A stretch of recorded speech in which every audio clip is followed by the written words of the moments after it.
नमस्कार, मैं हूं आपके साथ उदिता सिंह और आप देख रहे हैं विंध्य फर्स्ट।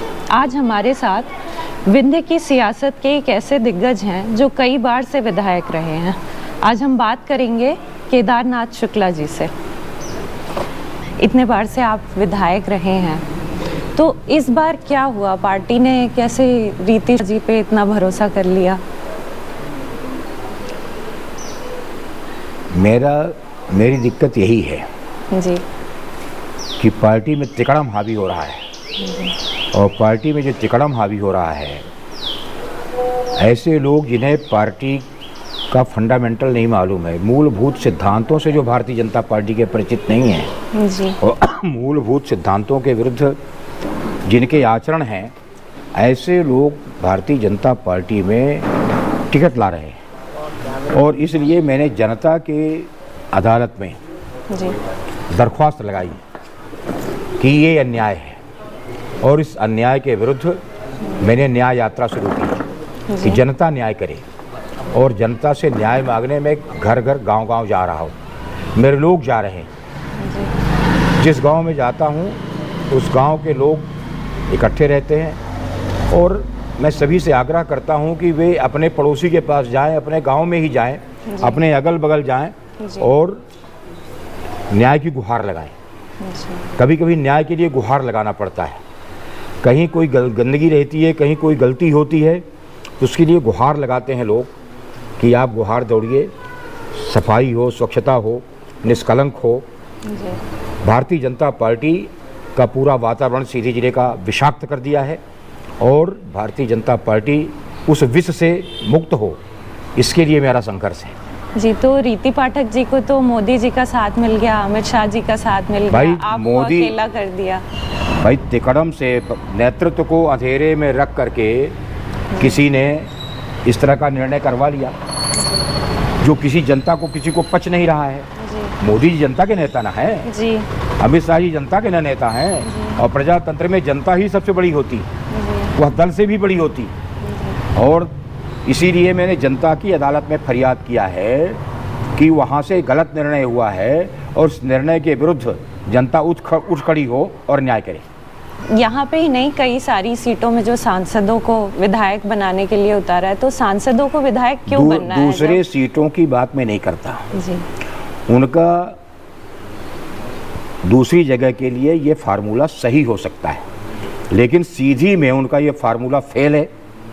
और सीधी की जनता इस बात के लिए गुहार लगा रही है कि उन्हें उम्मीदवार बदल देना चाहिए और उम्मीदवार अगर वो नहीं बदलते हैं तो हम जनता के पास फरियाद लेके जा रहे हैं और उसके बाद जनता जो फैसला करेगी वो ठीक होगा। जी, जैसा आपने पहले भी कई बार कहा है कि रीति पाठक जी कुछ करती नहीं, क्षेत्र में जाती नहीं, तो वो तो यहाँ सांसद भी कई बार से हैं, तो आपने इसके लिए पार्टी, तब जब वो सांसद रही, आप विधायक रहे, यही तो बात है कि 10 वर्ष सांसद रही हैं जी, और 10 वर्ष के संसदीय कार्यकाल में जी जनता ने उनको देखा है। जी दिक्कत ये है कि पार्टी ने नहीं देखा जी, पार्टी ये बात समझ नहीं रही है। वो मोदी जी के लहर में मोदी के नाम पर जीती है, अपने नाम पर वो नहीं जीती हैं।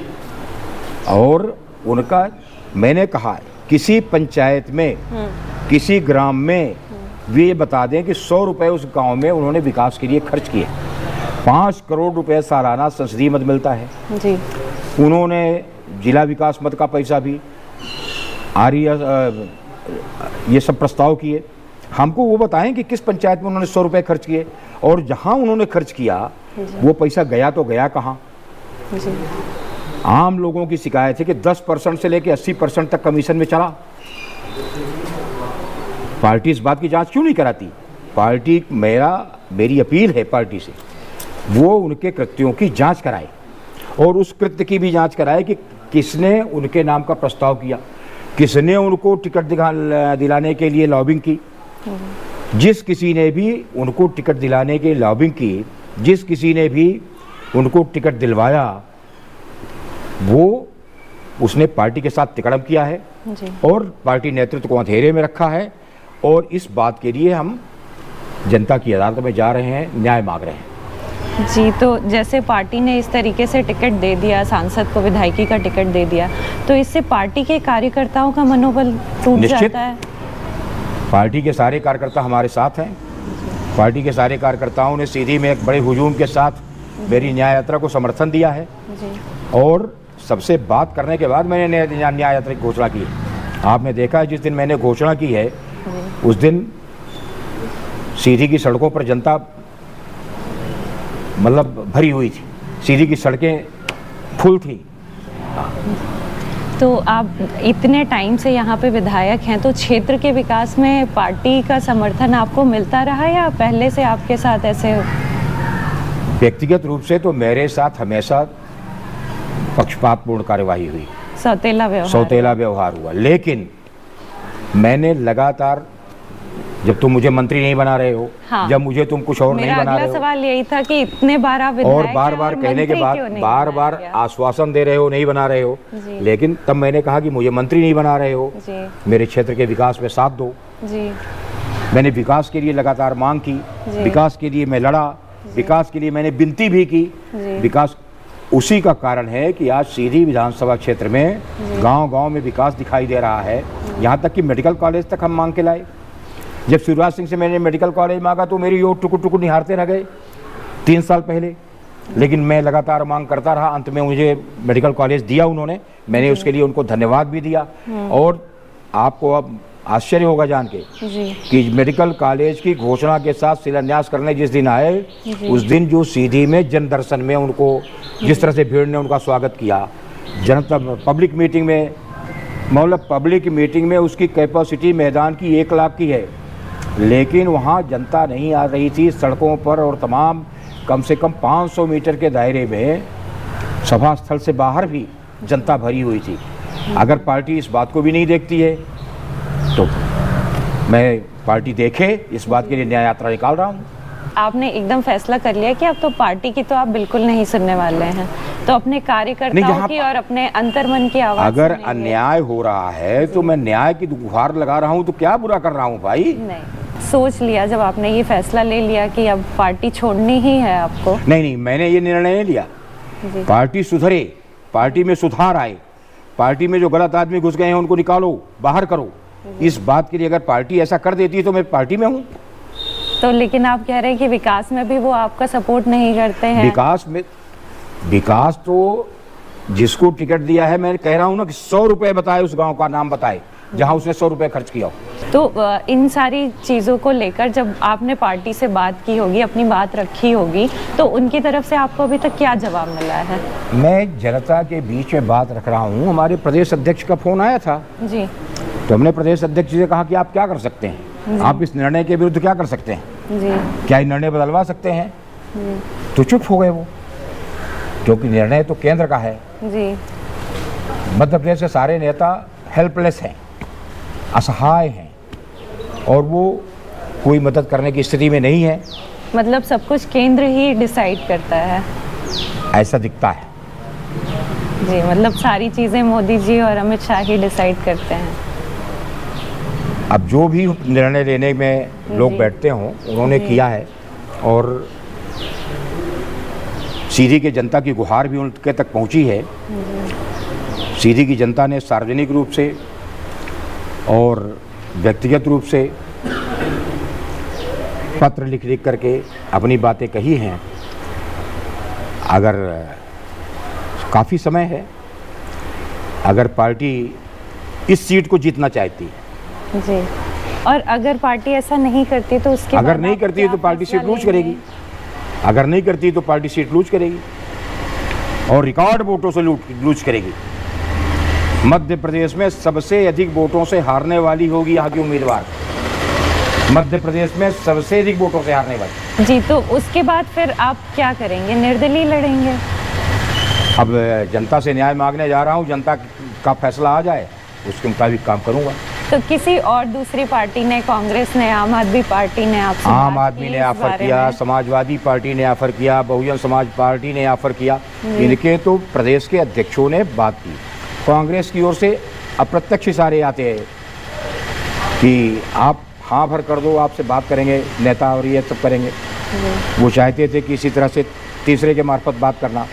मैंने कहा मुझे किसी पार्टी में नहीं जाना है, मैं भाजपाई हूँ, आज भी भाजपाई हूँ, और अगर चुनाव लड़ना ही पड़ा तो भी भाजपाई बन के ही चुनाव लड़ूंगा, असली भाजपाई बन के चुनाव लड़ूंगा और भाजपा को स्वच्छ करने के लिए चुनाव लड़ूंगा। तो फिर मतलब आप निर्दलीय नहीं लड़ेंगे?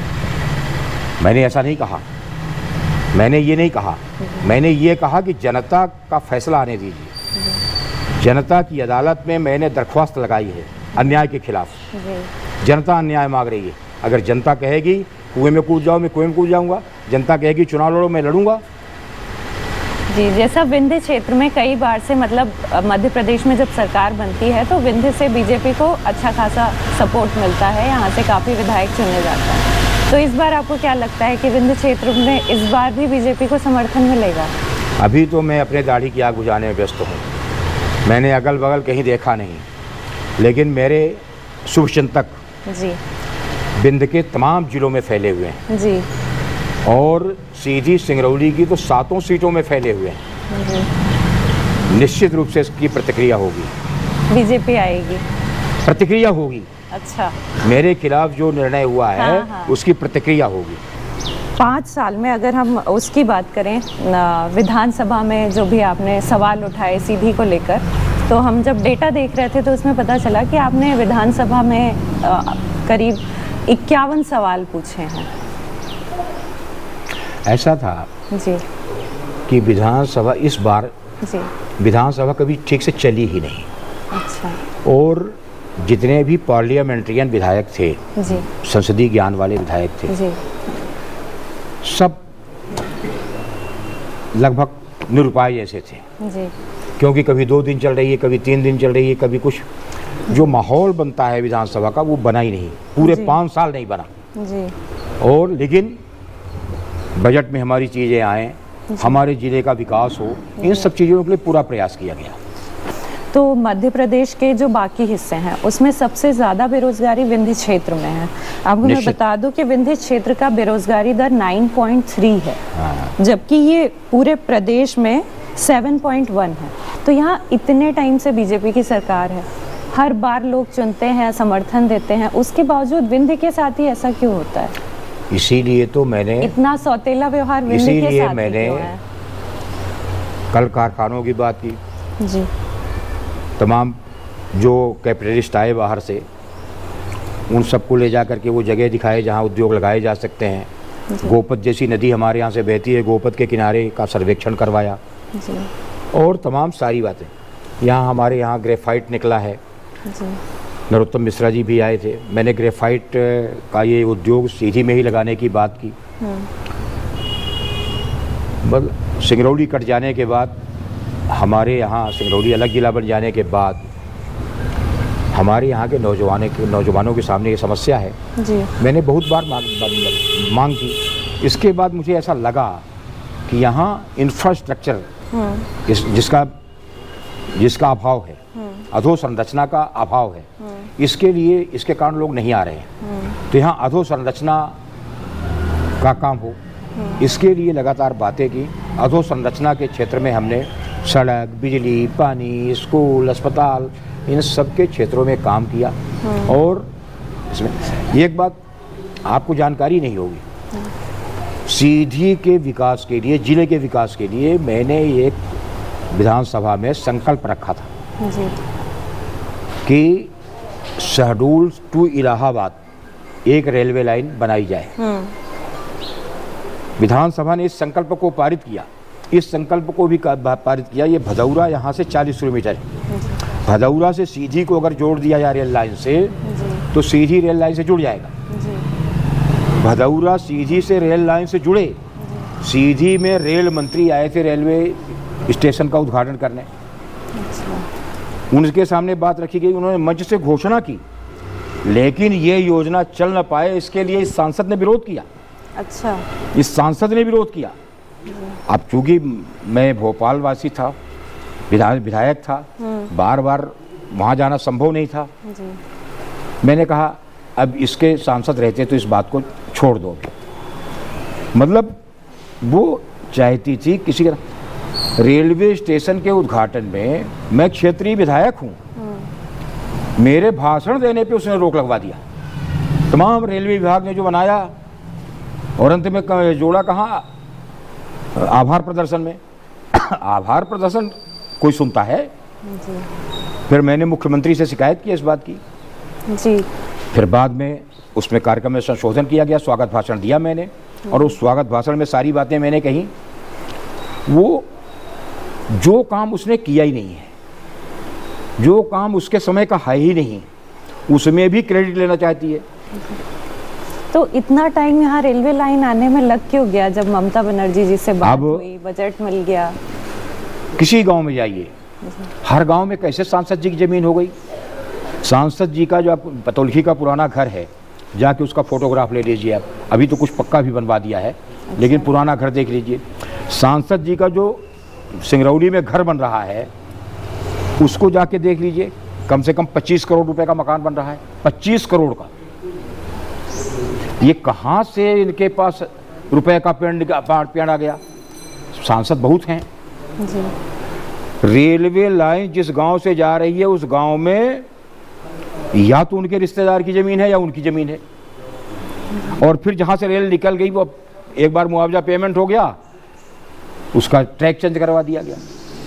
अच्छा। ट्रैक चेंज करवाते करवाते सीधी सिंगरौली रेलवे लाइन भटकी है, रीवा सिंगरौली रेलवे लाइन भटकी है। और मीटिंग में वो निर्देश जारी करती रह गई। और आप देखिए, वो जब हटेंगी पार्लियामेंट से, 6 महीने के अंदर यहाँ रेल लटराएगी। रीवा से सीधी तो 6 महीने के अंदर आ जाएगी। और तो बात छोड़िए, हमारा सब कुछ कंप्लीट है। रेलवे लाइन की सबसे बड़ी बाधक, सीधी सिंगरौली रोड की सबसे बड़ी बाधक ये सांसद है। और ये सीधी का विधायकी मांगने आई है। सीधी में विकास हो रहा है, सारी चीज़ें हो रही हैं, उन सब में ब्रेक लगेगा, इसलिए मैं उसका विरोध कर रहा हूँ। जी, तो जैसा आपने बोला कि आंगनवाड़ी का फॉर्म भरने आई थी। हाँ, आप एक दिन उसके पतुलखी घर चले जाइए जी। आप उनके घर का फोटोग्राफ खींच लाइए, फिर उनकी हैसियत का अंदाजा आपको लग जाएगा। तो जैसे इस बार सांसदों पे और केंद्रीय मंत्री पे भरोसा किया जा रहा है, जैसे आपने भी कहा कि यहाँ आपकी बातें सुनी नहीं जा रही, तो मतलब शिवराज जी का कितना नेतृत्व बचा है? अगर सारे फैसले केंद्र से हो प्रदेश में रहे हैं। नेतृत्व का संकट पैदा हो गया है। ये जो निर्णय लिया गया है, इससे मध्य प्रदेश में नेतृत्व का संकट पैदा हो गया है। मध्य प्रदेश का कोई नेता ये कहने की स्थिति में नहीं है कि मैं ये कर सकता हूँ। आज शिवराज सिंह भी अधर में हो लटक रहे हैं। बार बार बेचारे कह रहे हैं कि याद करेंगे आप कि कभी कोई था, मतलब अपने को भूत भी डिक्लेयर कर दे रहे हैं, अपने को वर्तमान का कर्तव्य पूरा कर रहे हैं और भूत भी घोषित कर रहे हैं। आज शिवराज जी सहित जितना मध्य प्रदेश का नेतृत्व है, सब ऊहापोह की स्थिति में है, सब अंधेरे में। और ये सब केंद्र की वजह से? हाँ, ये सब केंद्र की गलत नीतियों की वजह से, गलत निर्णयों की वजह से। प्रदेश को विश्वास में लेना चाहिए था। प्रदेश को बिना विश्वास में लिए केंद्र ने जो निर्णय किया है, इसमें रीति पाठक जैसी अब व्यवहारिक उम्मीदवार को दे दिया सीधी में टिकट। जी। हाँ, इस तरह के निर्णय पार्टी को नुकसान पहुंचाएंगे। तो इन चीज़ों को लेकर आपकी शिवराज जी से कोई बात हुई? मैंने किसी से कोई बात नहीं की। प्रदेश अध्यक्ष का फ़ोन आया था, उनको मैंने बता दिया कि भाई साहब आप हेल्पलेस हैं जी, और आप मुझे भोपाल बुला रहे हैं, क्यों मेरा समय बर्बाद कर रहे हैं? मैं जनता के बीच में न्याय यात्रा पर जा रहा हूँ जी। आप जब सीधी तरफ आइएगा तो मिलूँगा। अच्छा, सबसे पहले तो आप ये बताइए कि आप मानते हैं कि सरकार के लिए विंध्य सौतेला है? हाँ, निश्चित निश्चित। जी इतनी बड़ी, इतनी अधिक सीटें होने के बावजूद जी विंध्य को क्या मिला? जी एक राम खिलावन पटेल राज्य मंत्री जी, अभी राजेंद्र शुक्ला जी को बनाया। राजेंद्र शुक्ला को जाते जाते, चूंकि शिवराज जी के अति प्रिय हैं जी, अति प्रिय हैं, इसलिए मंत्रिमंडल में झुंझुना पकड़ा दिया। क्या करेंगे वो? मुझे कहा कि मंत्री बनाऊंगा, नहीं बनाया। मुझे कहा कि स्पीकर बनाऊंगा, जी फिर गिरीश गौतम को बना दिया। जी। मतलब हमें किसी का विरोध नहीं, किसी को बना दिया, वो भी योग्य हैं, बनना चाहिए जी। लेकिन विंध्य को जो मिलना चाहिए, विंध्य की जो हिस्सेदारी थी, वो भाजपा में नहीं मिली। किस मामले में विंध्य सरकार के लिए सबसे सौतेला है? यहाँ का इंफ्रास्ट्रक्चर? अभी तक रहा है, अभी तक रहा है। जी, जैसे गरीबी की अगर मैं बात करती हूँ तो सीधी में ही अगर मैं बात करती हूँ तो सीधी में करीब 52% लोग गरीबी रेखा में आते निश्चित हैं। निश्चित। और इतने बार से आप विधायक रहे हैं और उसके बावजूद आप विधायक हैं, सांसद भी बीजेपी की हैं। मैंने लगातार कोशिश की है जी अधोसंरचना के काम हों जी जिससे लोग कम से कम उनका स्तर कुछ ऊपर उठे। जी आप गांव में जाके देखिए, आज सड़कों का जाल बिछ गया सीधी विधानसभा क्षेत्र में, जी बिजली घर घर पहुंच गई है, जी पीने के पानी की व्यवस्था का इंतजाम हो रहा है, अस्पताल का इंतजाम कर रहे हैं। ये सब करके लोगों की स्थिति सुधारने के लिए हम लोग सारा प्रयास कर रहे हैं। लेकिन कुछ जब तक बड़ा नहीं होता है तब तक दिक्कत जाती है। हमारे यहाँ जब तक रेलवे लाइन नहीं आएगी, जी रेलवे लाइन नहीं आएगी तब तक हम अविकसित या अर्धविकसित ही रह जाएंगे।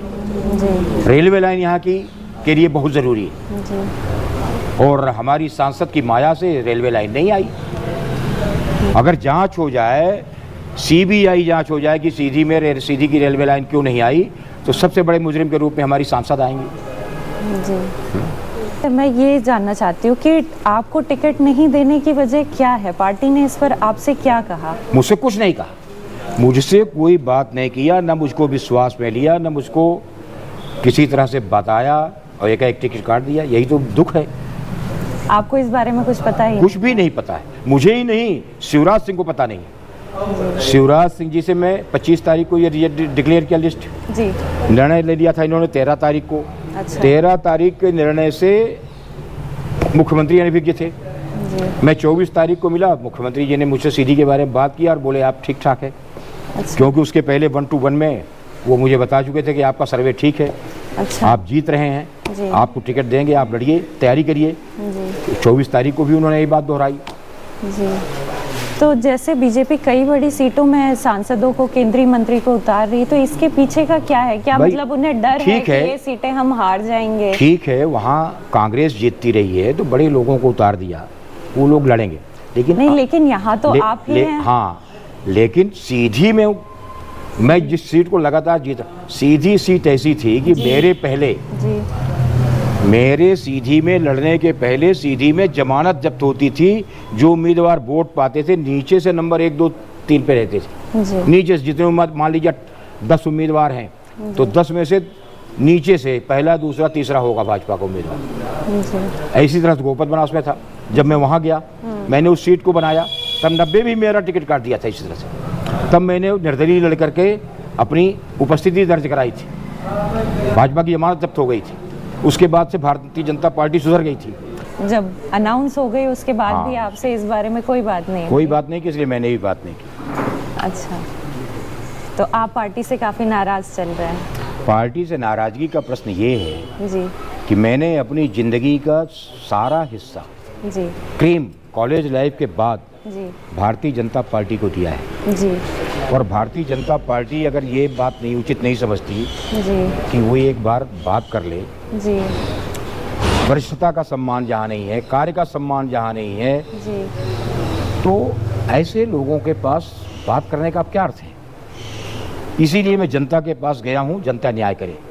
जी तो आपने अब तक कुछ तो सोचा होगा कि आगे सोचा क्या है, करना है? जनता- आपने कहा चुनाव तो लड़ना है। जनता जो फैसला करेगी वो चुनाव तो मानूंगा। आप लड़ रहे हैं, लेकिन नहीं, जनता जो फैसला करेगी वो मैं करूँगा।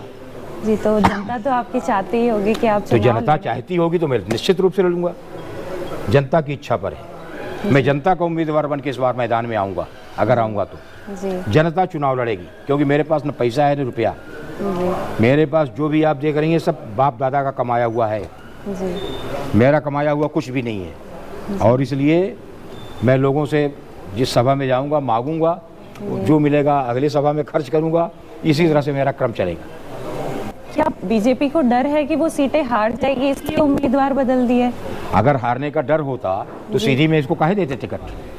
सीधी में ऋषि पाठक को क्यों देते? जी दादागिरी है, जी ये दादागिरी है कि इस तरह से टिकट दे देना, ये उचित नहीं है।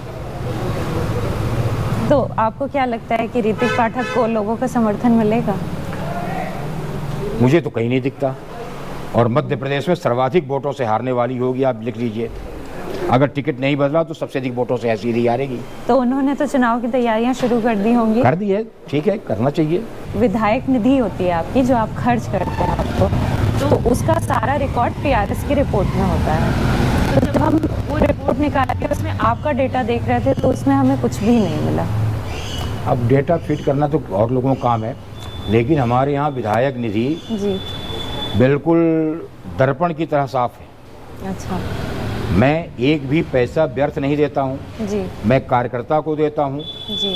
कार्यकर्ता जाके वहाँ काम कराए, जो 2 पैसे बचे कार्यकर्ता खा ले, मुझे उससे कोई लेना देना नहीं। जी। तो ये 5 साल में जो आपका विधायक निधि से खर्च हुआ तो उसमें क्या क्या चीज़ें हुई उसके बारे में बताइए। देखिए, बड़े बड़े काम तो मैंने ऊपर से मंजूर कर लिए, वो विधायक निधि से संभव नहीं थे। जी। जो छोटे मोटे काम रहते हैं वो विधायक निधि से देते हैं। जी। और विधायक निधि से आप चाहेंगी तो वो सूची में उपलब्ध करा दूंगा।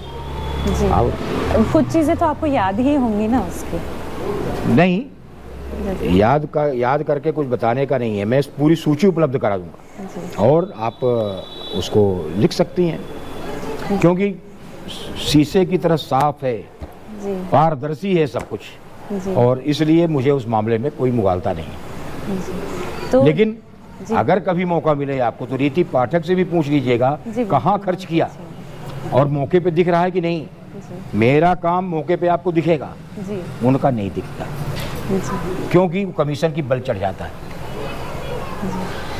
तो इसका जैसा हमने बाहर भी सुना, लोगों से सुना कि आपको टिकट ना देने की वजह प्रवेश शुक्ला है, वो जो आदिवासी पेशा। कुछ तो यारो लोग कहेंगे, लोगों का काम है कहना।